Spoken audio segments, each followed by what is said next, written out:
संकेत है, इस देश के लिए एक बहुत शुभ संकेत है, क्योंकि मित्रों इस देश में अब लोकतंत्र आ गया। हमारे संविधान में ही प्रस्तावना में देखिए तो हमारा देश गणतांत्रिक है, लोकतांत्रिक है। और इस देश में लोकतंत्र तभी मजबूत होगा जब समता की बात, न्याय की बात, बराबरी की बात, मानवता की बात, करुणा की बात, भाईचारा की बात जब मजबूत होगी तभी लोकतंत्र मजबूत होगा। ये प्रसन्नता की बात है कि कुशवाहा समाज में जितने महापुरुष पैदा हुए इस देश में, सबने न्याय, समता, मानवता, करुणा, मैत्री, इन सारे मूल्यों को मजबूत किया। चाहे वो भगवान बुद्ध रहे हों, चाहे सम्राट चंद्रगुप्त रहे हों, चाहे सम्राट अशोक रहे हों, चाहे ज्योतिबा फूले रहे हों, चाहे सावित्रीबाई फूले रहे हों, चाहे भारत के लेनिन कहे जाने वाले बिहार के बाबू जगदेव प्रसाद रहे हों, सभी लोगों ने मानव के सुख के लिए, समृद्धि के लिए, खुशहाली के लिए, न्याय के लिए, समता के लिए लड़ाई लड़ी। सम्राट अशोक, आप सभी जानते हैं कि भगवान बुद्ध की जब इस देश में विचारधारा आई जो समता की विचारधारा आई, यानी इस देश में जब एक बार वर्ण व्यवस्था मजबूत हो रही है,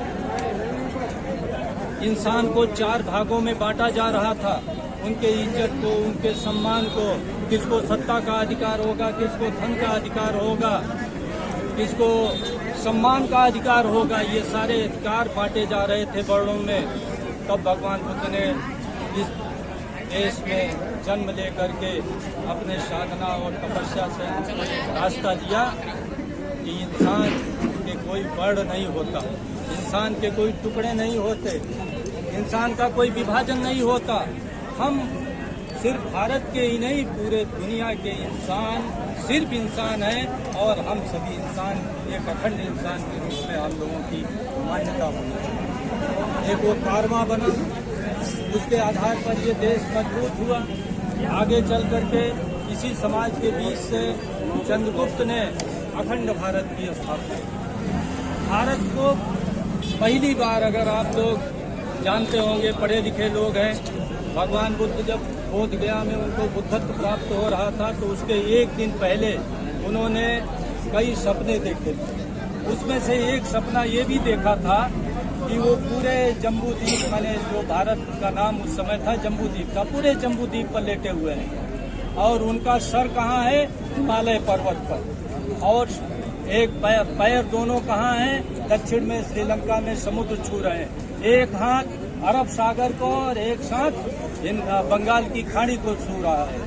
इतना बड़ा अखंड भारत का सपना माने कल्पना भगवान बुद्ध के पहले किसी के दिमाग में नहीं आया था, न किसी पोथी पत्रा में ऐसा अखंड भारत का वर्णन। तो हमारे महापुरुषों ने, इसी समाज में पैदा हुए महापुरुष ने अखंड भारत का सपना देखा और उस भारत को राजनैतिक रूप से अखंडता प्रदान करने का काम सम्राट चंद्रगुप्त ने किया, जो आपके अभी भाई नरेश सिंह कुशवाहा जी वर्णन कर रहे थे कि हमारे बाप दादों का राज्य जो है गंधार तक, आज जो अफगानिस्तान है उसके आधे भाग तक फैला हुआ था, पूरा बांग्लादेश था, पूरा देश था।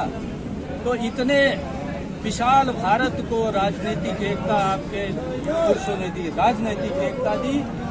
अगले कड़ी में जो जिनका आज जन्मदिन आप मना रहे हो, सम्राट चक्रवर्ती सम्राट अशोक ने, उनके चंद्रगुप्त के पोते ने इस देश को सांस्कृतिक एकता, यानी राजनीतिक रूप से तो ये देश एक हो गया था। और भगवान बुद्ध ने सपना देखा था कि जब ये भारत बुद्धमय होगा तब ये भारत मजबूत होगा, राजनीतिक रूप से एक होगा, सांस्कृतिक रूप से एक होगा, वैचारिक रूप से एक होगा। और कब होगा? जब ये बुद्धमय भारत होगा। और बुद्ध का मतलब क्या हुआ?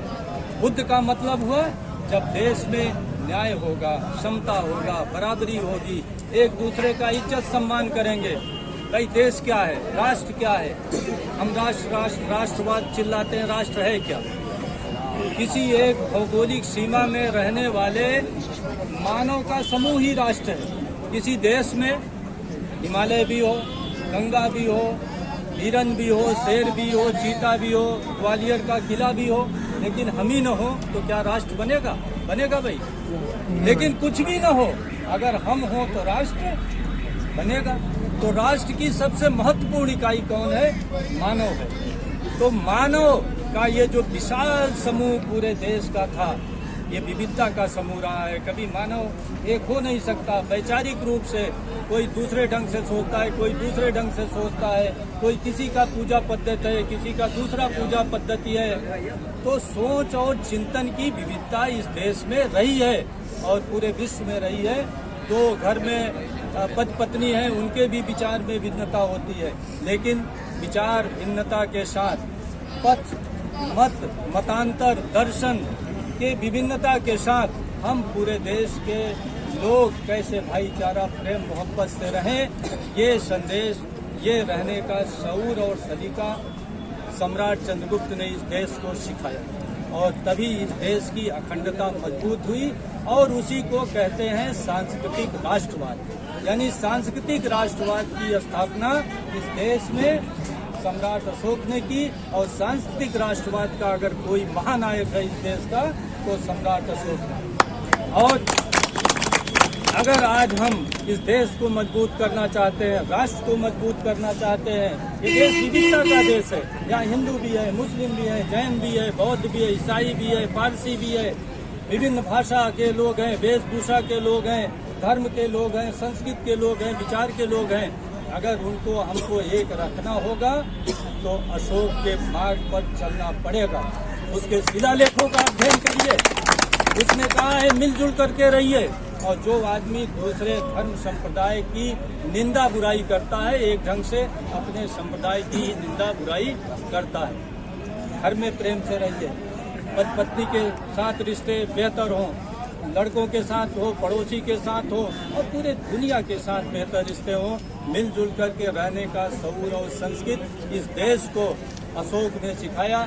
उनके शिलालेख बोलते हैं और हम तो आज अनुरोध करेंगे कि इस पावन पर्व पर आप लोग ये संकल्प लीजिए कि एक एक शिलालेख का कुछ न कुछ टुकड़ा आपके घरों पर कहीं न कहीं लिखा होना चाहिए।